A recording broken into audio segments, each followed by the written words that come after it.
gratis.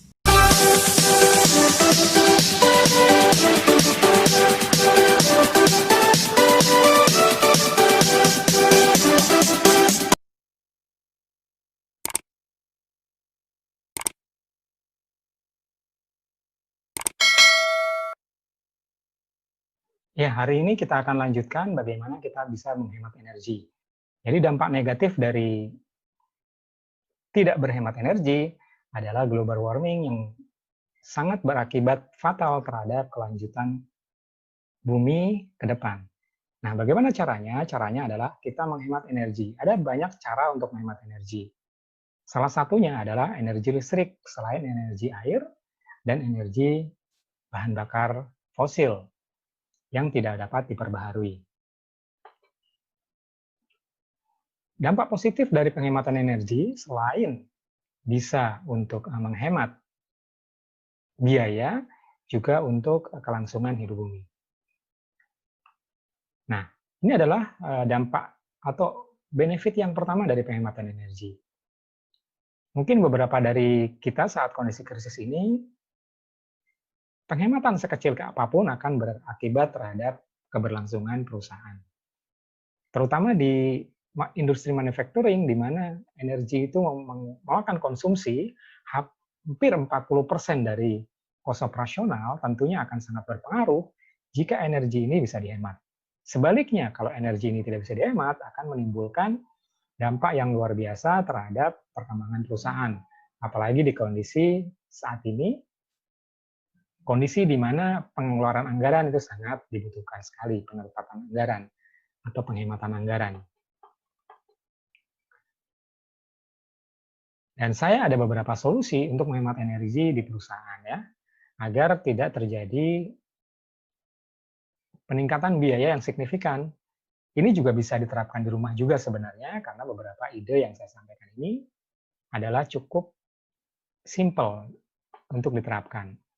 Jadi ada cara untuk menghemat energi, ada 10 cara yang saya sampaikan di sini.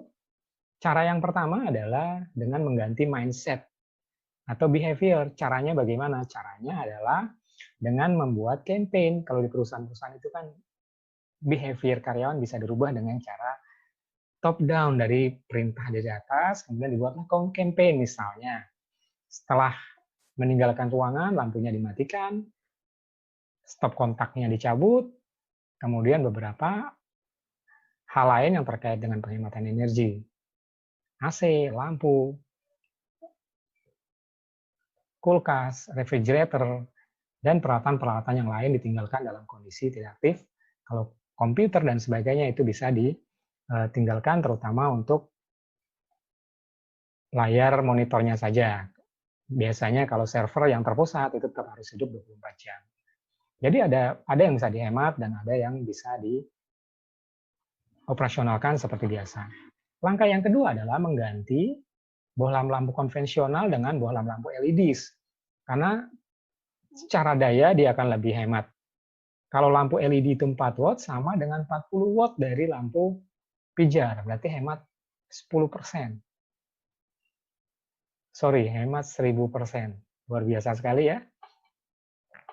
Berikutnya adalah dengan mengganti TV tabung.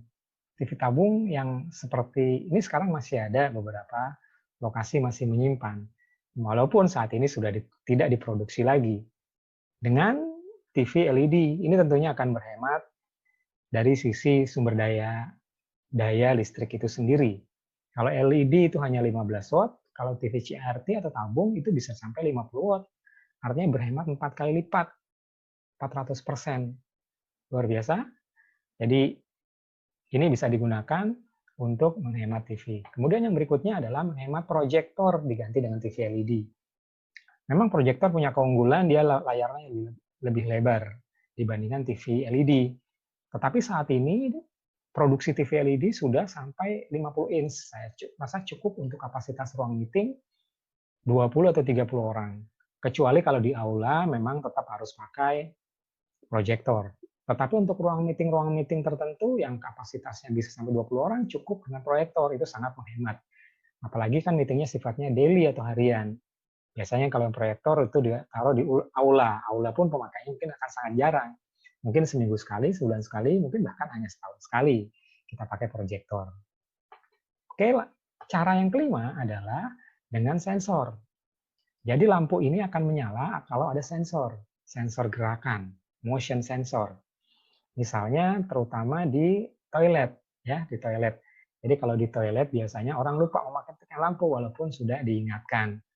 Jadi dipasanglah sensor sehingga secara serta-merta kalau dia masuk ke toilet lampunya akan nyala dan pada saat dia meninggalkan toilet lampunya akan mati. Jadi menghilangkan human error. Oke, yang keenam adalah timer. Beberapa lokasi terutama di jalan-jalan itu kalau telat sedikit mematikan lampu, itu dayanya udah sangat besar. Kalau dipasang timer misalnya dan 5.30 lampu mati atau jam 6, itu akan menghemat waktu energi yang luar biasa karena energi yang dipakai itu sangat besar. Jadi kalau dengan timer itu akan berpengaruh terhadap penghematan energi.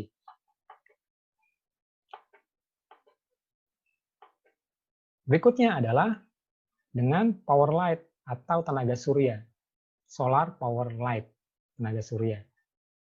Jadi ini pernah saya pakai waktu saya di Paramount Land waktu itu, area parkirnya saya ganti lampunya dengan lampu tenaga surya. Jadi juga pakai sensor cahaya. Jadi pada saat pagi hari, dia akan menyimpan energi matahari, pada malam hari lampunya akan nyala. Karena kondisi cahayanya mulai redup. Dan ini luar biasa sekali, ini cara yang smart untuk menghemat listrik. Biaya listriknya menjadi zero, memang investasi di awalnya cukup mahal, tetapi ini akan menghemat biaya bulanan Anda. Ini Anda bisa hitung dengan sistem ROY tadi ya. Oke, berikutnya adalah mengoptimasi beberapa sumber daya yang ada. Ini ada 15 cara untuk menghemat energi, misalnya. Kalau nomor 6 itu misalnya ya, kalau memang harus pakai kipas angin, kenapa mesti pakai AC gitu. Kemudian nomor 9, kalau kita bisa memasak pakai kettle air, kenapa harus pakai magic jar? Ada beberapa orang yang masak air pakai magic jar, AC-nya energi listriknya itu cukup tinggi. Kemudian setrika itu dalam jumlah banyak, jangan satu persatu, itu akan boros energi. Kemudian AC dimatikan pada saat meninggalkan ruangan. Misalnya lagi water heater, jangan biarkan water heater itu hidup dalam kondisi yang lama, itu akan sangat boros energi.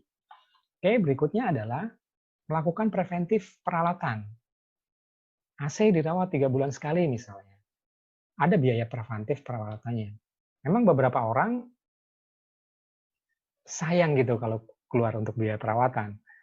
Tetapi biayanya tentu akan lebih hemat kalau AC itu tidak dirawat.